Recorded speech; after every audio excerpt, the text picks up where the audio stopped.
Patrullando cerca de territorio en disputa en el borde de un abismo oceánico, sufrió un incendio en sus baterías y debió salir a superficie en medio de una horrible tormenta, para no ser encontrado hasta dentro de más de un año.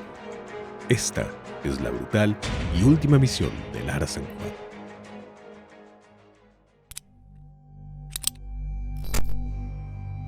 El 13 de noviembre de 2017, el submarino Ara San Juan zarpó desde Ushuaia, en el extremo sur de la Patagonia Argentina, hacia Mar del Plata, unos 1.500 kilómetros al norte.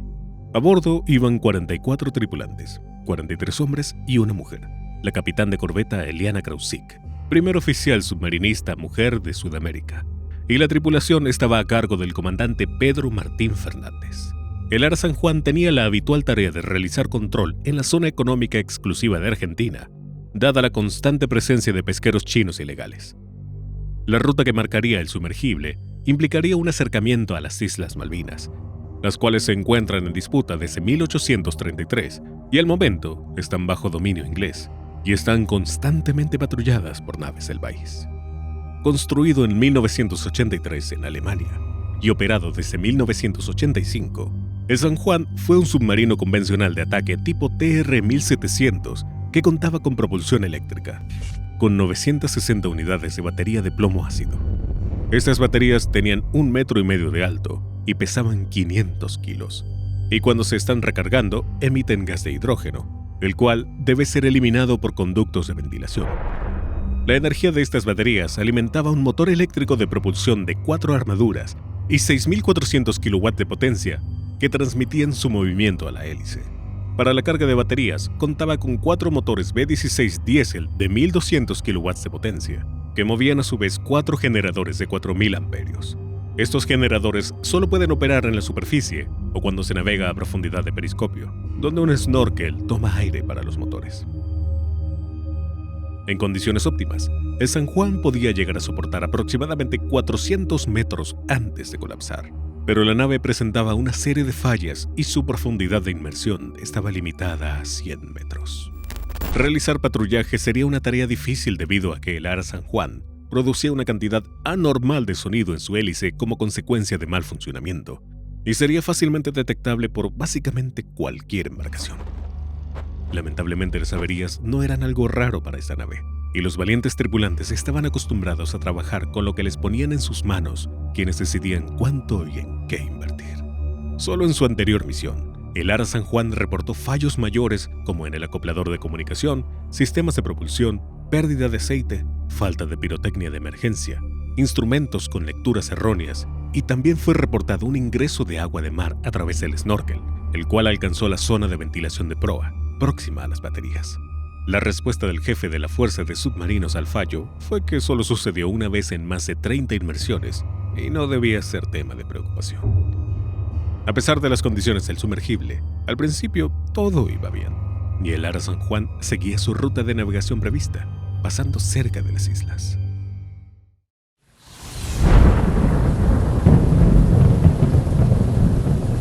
A un día de su partida, el 14 de noviembre, aproximadamente a las 10 p.m., la nave se encontraba en superficie recargando sus baterías en su zona de vigilancia a 420 kilómetros de la costa argentina. Estaba totalmente oscuro y se estaba desatando una tormenta con ráfagas de viento de 140 kilómetros por hora y olas de hasta 7 metros de altura que golpeaban violentamente la superficie del submarino. El submarino batallaba contra las olas en la superficie a 5 nudos de velocidad, unos 10 kilómetros por hora. Ignorado por sus tripulantes, la compuerta automática del snorkel deja de funcionar y las olas de entre 6 y 7 metros la golpean violentamente. El separador del submarino es incapaz de purgar semejante caudal y más de 100 litros de agua logran bajar por los conductos de ventilación hasta la sala de baterías. El agua de mar en contacto con las baterías generaron cantidades peligrosas de cloro y el peligroso hidrógeno gaseoso, mediante un proceso llamado electrólisis, los cuales no pudieron ser advertidos por la tripulación debido a que la atmósfera se había encontrado enrarecida por la presencia de gases de incendio, lo que habría producido lecturas erróneas en los instrumentos. Aunque el hidrógeno es el elemento más ligero y abundante en el universo, su alta reactividad lo hace extremadamente peligroso, y cuando se mezcla con oxígeno, puede producir una reacción química explosiva, como en el Hindenburg. Esto significa que, desconocido por la tripulación, el interior del submarino se estaba convirtiendo en un contenedor de gas, en el que la mínima chispa podría desencadenar una explosión fatal. La entrada de agua de mar al tanque de baterías por la tubería de ventilación solamente se puede producir a través de la válvula E19, y los protocolos y procedimientos vigentes indicaban que esa válvula debía mantenerse cerrada en toda condición de navegación. Esto significa que la válvula E19 no estancó el agua correctamente o la tripulación la abrió por algún motivo, debido a que durante su anterior misión efectuó una prueba de compensación de la atmósfera interna que involucró la apertura de la válvula E19 en inmersión, rompiendo los protocolos. El comandante ordenó informar posición a la base naval y 42 minutos después, sobre las 11:42 p.m., volvieron a comunicarse a través de una llamada de telefonía satelital, informando a la base de la avería en el tanque de baterías número 3 en proa. A partir de allí, continuarían la navegación con baterías de popa en superficie y ventilando. 58 minutos después de la medianoche, el comandante informó a la base que el oficial de guardia y el vigía, posicionados en la vela del submarino, habían tenido que bajar debido a las olas que ya cubrían todo el buque y que la tripulación estaba exhausta por los esfuerzos de resolver la avería en el constante movimiento del submarino. El jefe de la fuerza de submarinos está del otro lado e informa que ya no es necesario continuar con la misión y que regresarán como pudieran. Durante las siguientes 6 horas, la tripulación consiguió controlar la avería y finalmente a las 7:19 lograron comunicarse con la base luego de haber intentado al menos durante 4 ocasiones. Se movían a 5 nudos a unos 15 metros de profundidad. Aún en contacto con la superficie, el comandante informó que para evitar las olas, el submarino entraría en inmersión, aproximadamente a unos 40 metros de profundidad.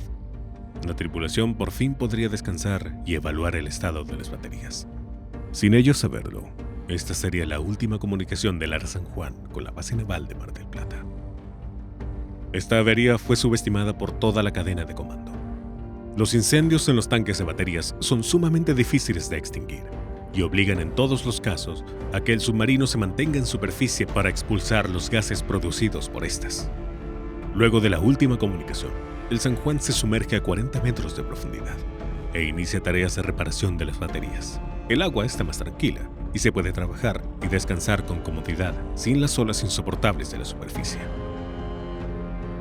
Siendo las 8:45 am, mientras un técnico trabaja con las baterías suspendido en una camilla y de manera muy incómoda, algo causa un nuevo cortocircuito y el inodoro e incoloro hidrógeno generado por las inundaciones en el San Juan se acumuló lentamente hasta alcanzar niveles mortalmente peligrosos alrededor de las 10:30. La situación en la sala de baterías se vuelve incontrolable y el humo se apodera de la sala. Con las baterías en cortocircuito una vez más, una feroz tormenta en la superficie y la posible presencia de otras naves, la situación rápidamente se vuelve extremadamente peligrosa. La mañana del 17 de noviembre de 2017, muchos argentinos se enteraron de que Argentina tenía un submarino en primer lugar, aunque lamentablemente había desaparecido. Todo lo que se sabía era que el ARA San Juan navegaba en el Atlántico Sur con 44 tripulantes. Iba de Ushuaia a Mar del Plata y había dejado de reportar posición 2 días antes. Durante 1 año y 2 días, no se volvería a saber nada del submarino y sus 44 tripulantes. Al día siguiente de reportada la desaparición, la Armada inmediatamente activó el protocolo Search and Rescue. La primera fase del protocolo consistía en identificar la posición exacta del submarino, de la cual participaron 28 buques, 9 aeronaves y 4.000 hombres, sumando un total de 10 países.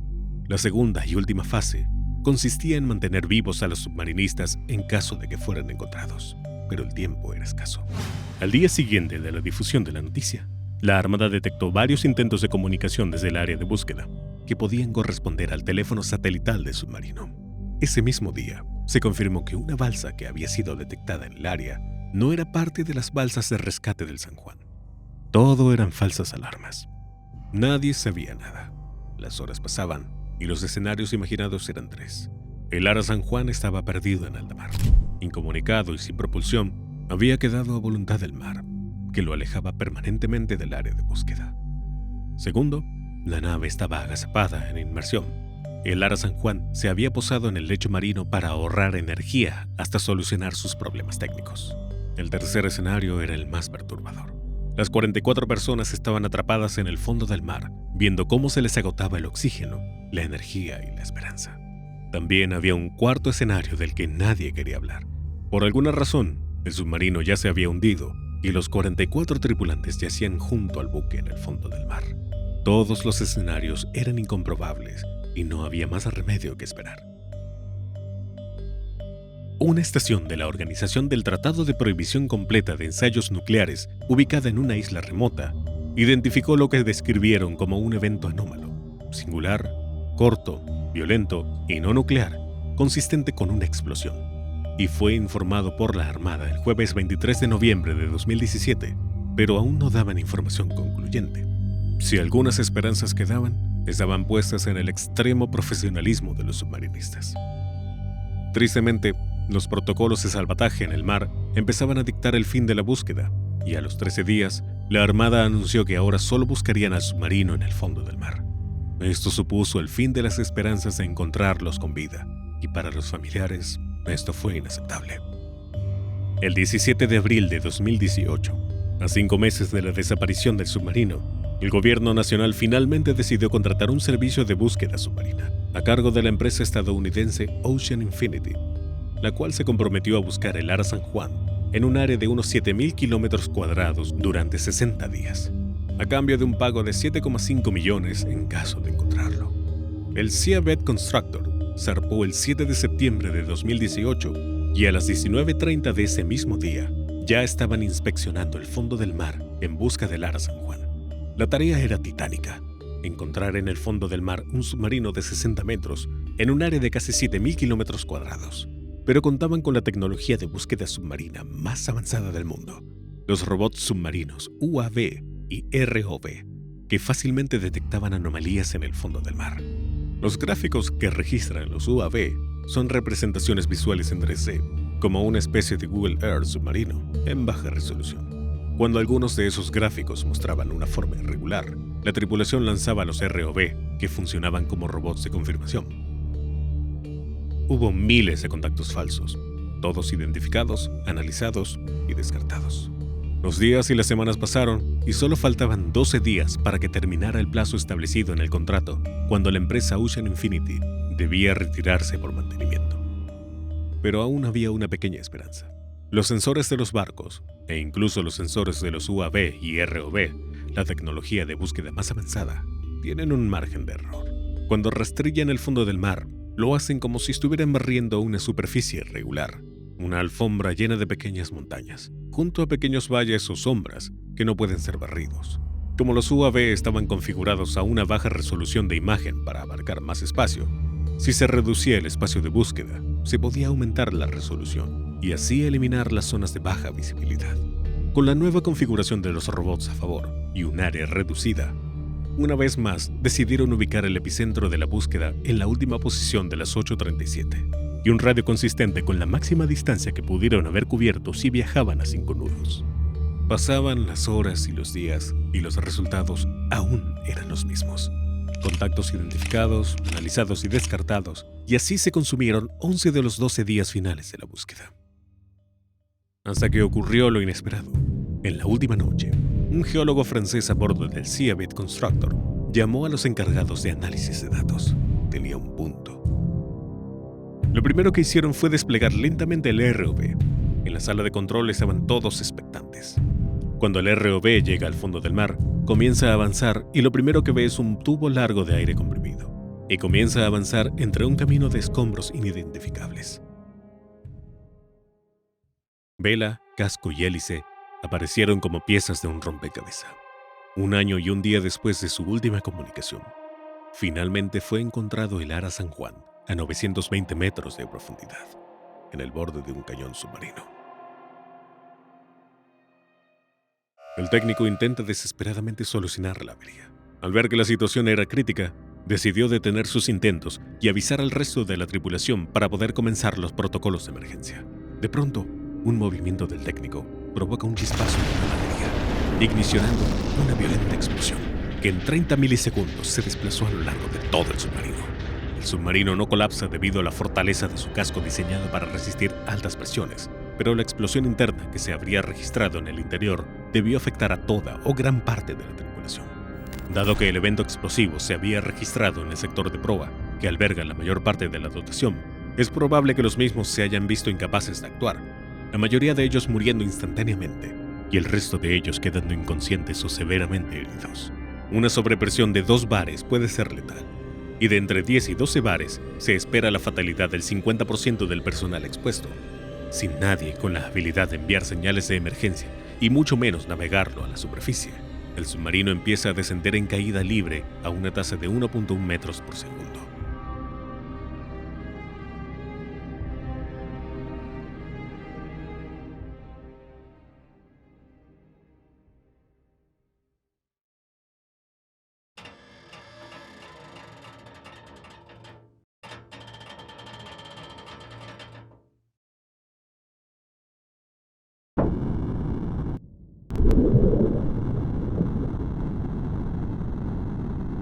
Aproximadamente a las 10:51, el Ara San Juan implosiona a una profundidad de 458 metros en 35 milisegundos, liberando una cantidad de energía igual a 5.216 kilos de TNT.